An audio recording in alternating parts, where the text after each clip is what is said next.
The woman moving them hips and the lamps you see with the woman moving, she was tapping into that that serpent energy that starts stimulating the base of the spine. And from the root chakra, you start interacting with her. And from now, you can go higher to the crown chakra, get to know that person. From the heart, you form a bond at the heart chakra, meaning the center, and y'all encompass all time and space and become one, your own universe.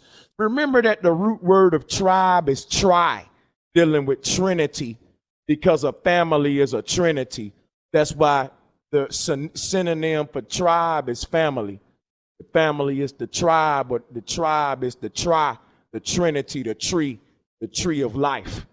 So the woman has a key role in keeping that going based on the law of attraction, based on when you pull the bow and arrow, it creates the alphabet A for arch, because that alphabet is just a hieroglyph of the cosmos. It's the arch, plane, square, and compass, Nud and Geb.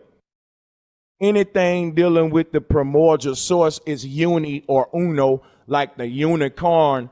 And you can't deal with this source without the V or the U, dealing with the Venus energy, which is the primordial energy, the vein or the canal, being the vagina, the vortex. All of these things are start with the V, because the vortex is the V, the viper's tongue. At the center where the tongue is split is where the V reveals itself. And that V is the triangle Trinity angel, the vagina of the woman, the womb of all worlds, because our cosmos shapes this way. So it's the vortex, the Vulcan energy, volcano, things that shape like it often start with a V or a T. For example, a tornado, and the T, you know, is nothing but the V, because when the T is the balancing scales, and when you outline that, you get the V, the vagina again. So the V, the T, the three is all a Trinity dealing with this great architect, which is the Great Mother. So the Masons is unified based on their connection with the Great Mother. But the Great Mother is not a entity that's going to come and save the masses. We have to save ourselves by tapping into the energy of the Great Mother. It's not the bow and arrow that kill a person. It's the one who understands the science behind the bow and arrow and know how to create this apparatus that would tap into as above, so below, and give you the energy to make that arrow take flight to kill your opponent.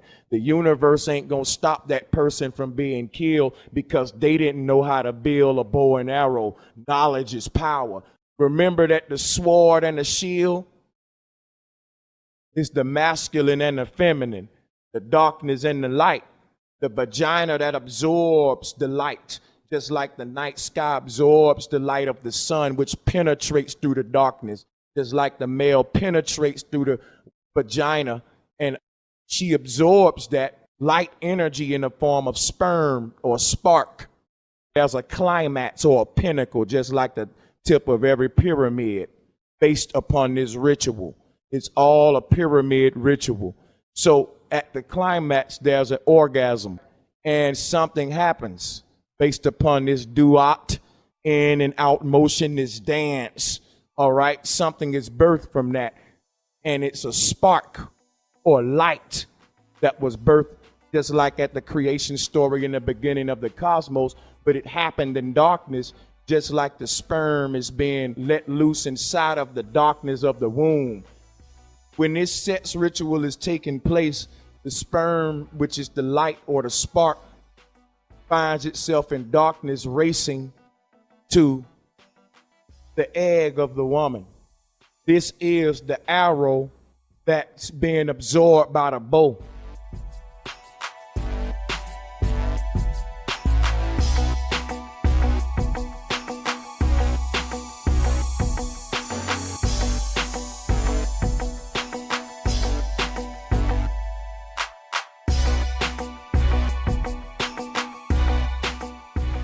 Because this spark is attracted to that arch, just like when it manifests in the womb, still attracted to the arches of the breast to sustain itself. It seeks refuge in her. Just like that sperm seeks refuge in the egg, it's just a spark that lets the consciousness know it's time to bring forth life.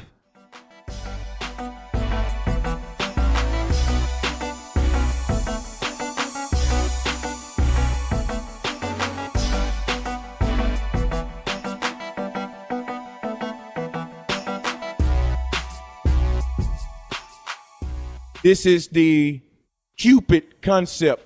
Remember that the archbow is the number 13 and the queen of heaven is the 13th disciple or the 13th floor. All of these movies about the 13 being dealing with the hidden stuff, you know, the 13th floor and all of that, because nobody go to that floor. It's a mystery what happens there.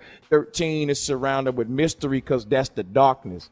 Remember, the question is the mystery and the light is the quest.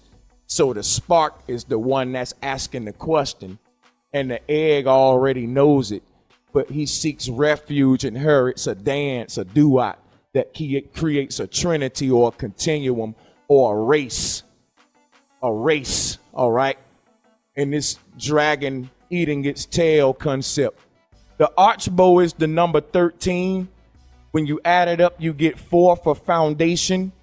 That means for founder, for fountain, because the one who laid the foundations means the outline being nut. She deals with the sacred geometry. Think about it. Sacred geometry is simply outlining symbols. For example, if you outline the cross, you get the symbol that predated it, which is the crest. That's the shield. So when I say the shield and sword is the masculine and feminine, it's the sword that penetrates the shield to save your life. That shield is there to absorb that linear sword, which is the penis, the penetrator, the light. All right, the destroyer energy, the male energy, the masculine. The sunlight travels linear, not like the moonlight, which travels abstract. She represents the subconscious, which already knows the questions that the masculine asks, that since that spark or that sperm on that linear quest down a canal to find its way to the egg and to come to this earth and ask these questions. The quest seems linear from your perspective, but it's really spiral. It's a spiritual quest, a continuum inside of yourself happening and outside of yourself, and you connected to it all. The 13 is for the founder, F-O-U, the fountain that exists within you and within the middle of the earth, because the center is synonymous with us traveling to the center, and also it's synonymous with upward. It's synonymous with the core. The average person in the matrix believe in Satan and scared of the darkness. This is why they don't meditate, but when they pray, they're being preyed upon, because they're babbling a language of ego to a creator that already knows all. When they're entering that dark spot, the dialogue that all of the mundane stuff they pray about is the dialogue of the ego, that them thinking Jesus blessed them with a Cadillac, but they really was being preyed upon, because the riches that dictate their value system in this mundane religion of prosperity and the likes is the things that create the prison for that person. They live their whole life bound to the symbols on the cars instead of the symbols in nature.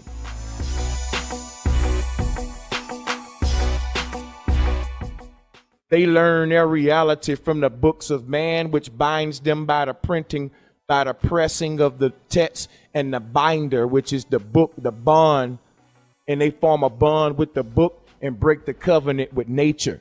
So the arch is the covenant. We're reminded by this arch when we look at the rainbow. It's feminine. All of the colors of the rainbow come together. They create darkness, just like crayons in the coloring box.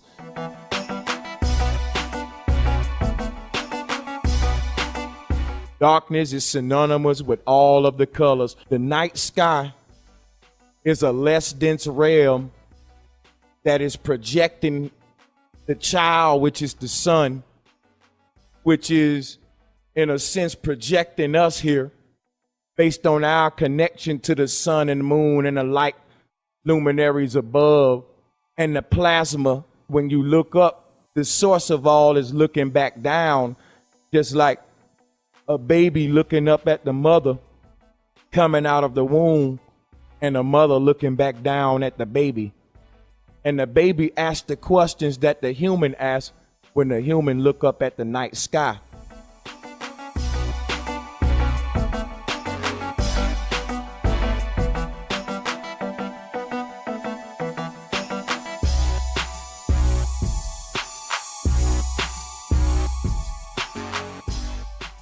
The body knows to go through the maturity and the phases, just like the moon is teaching us with its phases.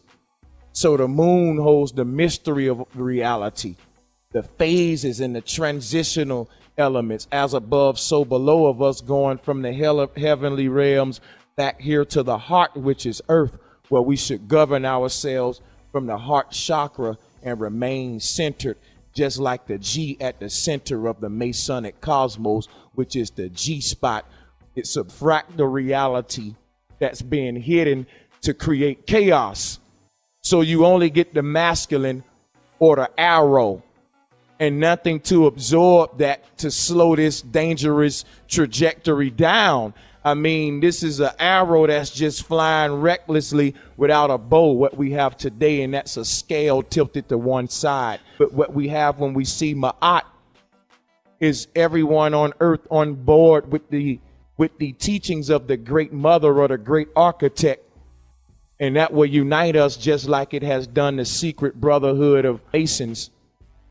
Understand that it's nature that connects us all. I don't care what your walk of life is, how selfish your emotions tied up in your history. Ain't no such thing as race. The original race was the different conceptions and interpretations of this reality clashing, and different men setting out to form like-minded societies, and power would be in numbers. This when men started to dominate based on ideology. This when knowledge started to be monopolized. Understand that knowledge is essentially the real currency even today, because you get your money based on what you know. If you knew what to own or know, you will make more money. It's all about the gnosis. So understand the value of knowledge, and you will see why secret societies are wealthy, because they're wealthy in knowledge that's been hidden from you, knowledge of the above, knowledge of the macrocosm that they monopolize to control the microcosm. So by these astronauts, which are all Freemasons, which call themselves traveling men, again, because they travel the depths of the human mind, knowing all of the questions you're going to ask about this reality, and they formulate the synthetic answers to keep you from asking any more questions, to scare you from asking questions, and by keeping you in a box, you stop your quest. Now, Ma'at symbolize balance, and the scales are balance, and at the center is the feather on her head, showing you that the third eye is what balances these scales, left eye, right eye, what you looking at outside. You should reason, close your eyes and come to a reasonable conclusion on what you're seeing. But when somebody giving you an irrational conclusion, remember, rational dealing with Ra, dealing with a radius, which is a perfect splitting of a circle diameter. Again, a yin and a yang. If it's not split properly, it's not balanced right. It's that simple. So to hijack the third eye, which would have been the consciousness that was already in you, that would have let you know you was on a flat plane before they indoctrinated you with a globe. That's when they got in between your two eyes, and you go outside and your two eyes see a horizon, and it's called a horizon because it's horizontal. But you ignore that because you look in a book, and the book is the bond that you break the covenant with. You break the covenant that you got with the two eyes God gave you to look at that horizon, which is horizontal, and you look in the book, which was created by the elite, and you form a bond with the book and the text, and you have an agreement. the binder. The book is the binder. So the text is what makes you break the covenant with the Most High, because that rainbow you looking at every day show you that the sphere is above your head and not under your feet.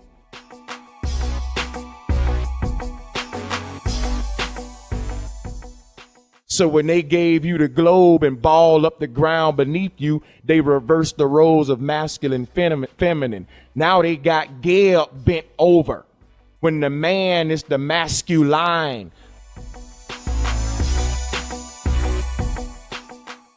We stand straight and stiff. The woman got the waist that's switching and she curvy. But when you got Geb, which is laid out representing the masculine, now you got Geb balled up in the ball. You creating this homosexual Baphomet energy, this ball god, this patriarchal version. True balance is ball lance or lance ball, the bow and arrow.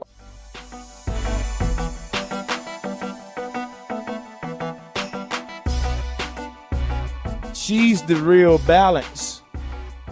Now, when you reverse the roles and give Geb the scales, it's going to lean to one side, because man is not the maker of the law. Man is the enforcer of the law.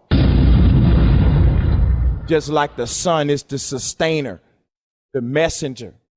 The light from the sun lets everything know what time it is. He's sending a message. He go and blow the bullhorn. But the sound is the message itself, is the what spoke it all into existence from the darkness in the first place. The curve, the sound wave. He's just a messenger of that. Again, the arrow is what travels and send a message that I don't like you, boom, and it pierces the heart and penetrate and you die. But the hidden energy behind it was the energy that came from the center, from that one that absorbed that arrow